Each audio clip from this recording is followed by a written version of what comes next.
You can ring Doug's bell. Ring Doug's bell. Doug's bell. Ring Doug's bell. You can ring Doug's bell. Ring Doug's bell. Doug's bell. Ring Doug's bell. Welcome to the Doug Bellcast. And now, here is your host, the star of Ring My Bell, Doug Bell. Hey, welcome to the Doug Bellcast. My throat's a little scratchy. I never understood that. My throat's a little scratchy. What is there a cat in there meowing? I would say that to people. They would always, they'd get a little kick out of it. And I don't usually have my black and my white hat. Oh no, double hats. But I did an audition tonight. It was so cool. It was for a play. And I walk in there and it's like the part of like an older guy who lives down by like a marina, you know, and he has like a schooner. So I go, I'm ready for this. I'm going to go down there. I'm going to knock it out of the park. I didn't really look at the script because I just kind of wanted to improv. I go, that's the best way to do it. So I put on my schooner hat and like my boat shirt and I head right down there. I walk right in. And I see that I'm reading with the director and there's a bunch of people watching. And Pete Dinklage is on the stage. He's reading with people. So I go, and maybe I shouldn't have done it. I'm professional. I run up there. I go, fuck. I go, little Pete Dinklage. I'm such a fan. And he goes, what? I go, little Pete Dinklage. I'm such a fan. He goes, don't call me that. I go, sorry. I didn't mean to be rude. I go, little Peter. I apologize, little Peter. He goes, don't call me little. I go, oh, I felt so guilty. But he was supposed to play the guy down at the dock that owns the boat dock. And I'm the guy who's trying to get his schooner, but I haven't paid rent. So Pete comes in. He comes in the scene, blah, blah, blah. He got the paper and he goes, first of the month rent's due. And I got a bunch of, like, I guess a script. I didn't look at it. So I go, how much? And he looks, he goes, first of the month rent's due. And I go, how much? I throw it right back at him. I go, and he goes, cut, that's not what you're supposed to say. You're supposed to say, hey, there was a funeral and I couldn't get the money together. And I go, yeah, but let's just make it work like we're real people, Pete. I go, you're a pro, I'm a pro. And he gives me the script. And I go, all right, that's fine. If you want to do this bull sugar, I'll do it. But I didn't have my glasses on. So he goes, first of the month, rent's due. And I go, man, there was a funeral? I said it like that, like I was supposed to say it, but I kind of asked it. I go, there was a funeral? And he goes, what are you doing here? And I go, look, just because my glasses aren't working doesn't mean you have to be rude. I go, just because you're an actor and I'm an actor, I could get them to fire you. And he goes, no, you can't. I'm directing it. He said that to me. The other guy was the assistant director. I thought he was a director. I go, oh shit, my bad. I use like the Hollywood lingo that they all love. I go, my bad. So I go, let's do it again, Pete. I go, get back to your place. Because you got to take charge. And he shuffles back to his place, all cranky and whatnot. And then he goes, first of the month's rent's due. And I figure I'm going to crack him up because I'm like, I'm going to bring some comedy to this. I go, he goes, first of the month, rent's due. And I go, oh no. I go, is Mr. Lannister going to come and bring me to his kingdom? They say that to him, you know. And that wasn't dry. I'll be right back. Hey, sorry, I had to jump off and come back, take care of that. There was a little mistake. Oh, that was bad news. Anyway, so where was I? I was with Pete Dinklage. Oh yeah, I do the funny line about he goes, first of the month, rent's due. And I go, is Mr. Lannister gonna get mad and drag me to his castle? I said something like that. And he goes, what the fuck are you doing? And I go, don't you remember you were in Game of Thrones? I go, I didn't understand that show, but I go, dude, all kidding aside, a fucking pet dragon would be amazing, right? I go, right, Pete? I go, come on, just two guys shooting the sugar. Let's just shoot the sugar for a minute like people. I go, I'm a fan. You don't want to lose me as a fan. And I tried taking a selfie with him. I go, let's do this selfie for Graham.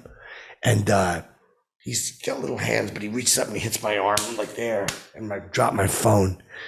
Tells me to get lost. I was very disappointed. I said, you're not nearly as nice as I thought. I go, I was a fan of that show. Now I'm not going to buy the DVD box set. And he goes, I don't give a fuck. He cursed at me.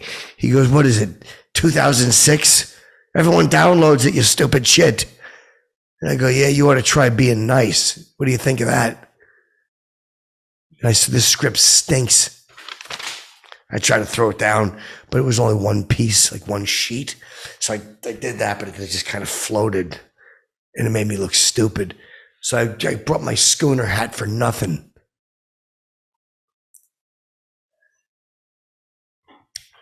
I was really not happy. A lot of times you meet celebrities, you think they're going to be nice and they're not. I'm blowing the roof off of Hollywood. No more Mr. Nice Guy. From now on, Bella's just taking no prisoners. You know who else I met that wasn't very nice? Ellen DeGeneres. I bet you didn't know that. What a crankpot she was. I was out there. I'm walking around. I see her coming out of the studio. She's signing some autographs, right? She's getting ready to hop into her car. She's got like a Mercedes. So I walk over there. I start doing like the Ellen dance. I do like the dance. I go, come on, Elle, let's dance. And she looks and there's fans looking, they're clapping. And so she goes like that. And she jumps in the car and she drives away. But I go, we were pretty good dance partners, Elle. And she like waves out the window. It's so funny.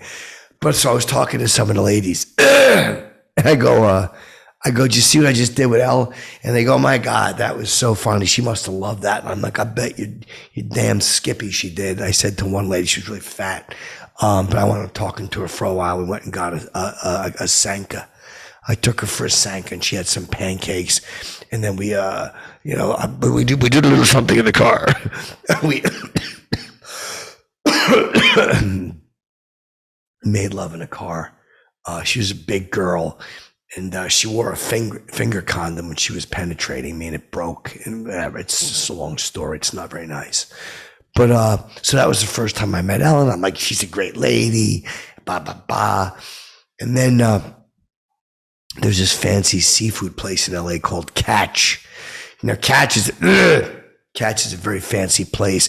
All the paparazzi hang out there. The paparazzis are all there. So I see Ellen walking in. This is probably about 9 months later. She's walking in, and I go, Elle. I start doing and this time I got the bell. I'm doing a dance like that. I'm like, she's going to go crazy when but she looks and keeps going inside. So she probably didn't see me. So I walk in there and I get past the guy, I slip my fin. I give him a lay blinking. I grease the wheels a little bit, and I get upstairs and she's at a table. And so now I'm like, I walk over there, and I go can I take your order?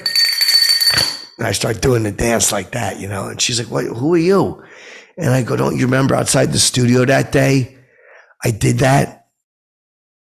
And she goes, I don't know what you're talking about. And I go, there was a bunch of your fans. And I did that outside and you waved at the car. And she goes, I don't remember that.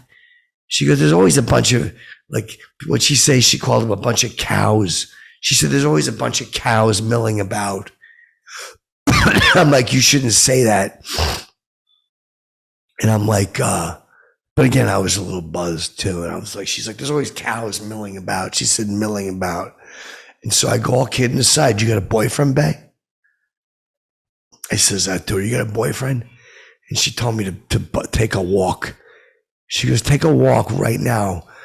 And she's with some other girl. I go, how about you? I'm like, I met one of your fans. I'm like, she'll probably be jealous I'm talking to you. And she goes, I'm a lesbian, you idiot.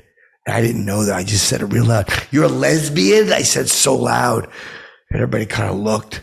I didn't know. I didn't pay attention. I had no idea. I thought she was just as cute as a little pixie. I told her that too. I go, you're as cute as a button, Ellen. I go, if you weren't mean, you could go out and get some supper. But she wasn't happy at all that I said that.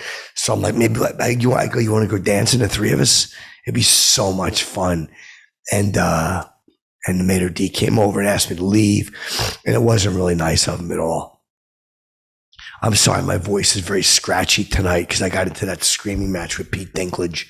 Little Pete, don't call me that. He got so mad. I keyed his fucking car. There was a Mini Cooper outside that I'm assuming was his. Fucking keyed it, and I don't care who knows it. I fucking keyed his car. Both sides, the hood. He ain't gonna, what's he gonna do? Prove it was me? He can't prove it was me. But I think I put LPD on it for little Pete Dinklage. I scratched it into the hood. So I know it sounds like sour grapes, but whatever. I'm just not happy. Anyway, that's it for me this time because my throat's all scratchy. But fly wild. Wait, let me do this again. Fly wild and stay gold. You can ring Doug's bell. Ring Doug's bell. Doug's bell. Ring Doug's bell. You can ring Doug's bell. Ring Doug's bell. Doug's bell. Ring Doug's bell.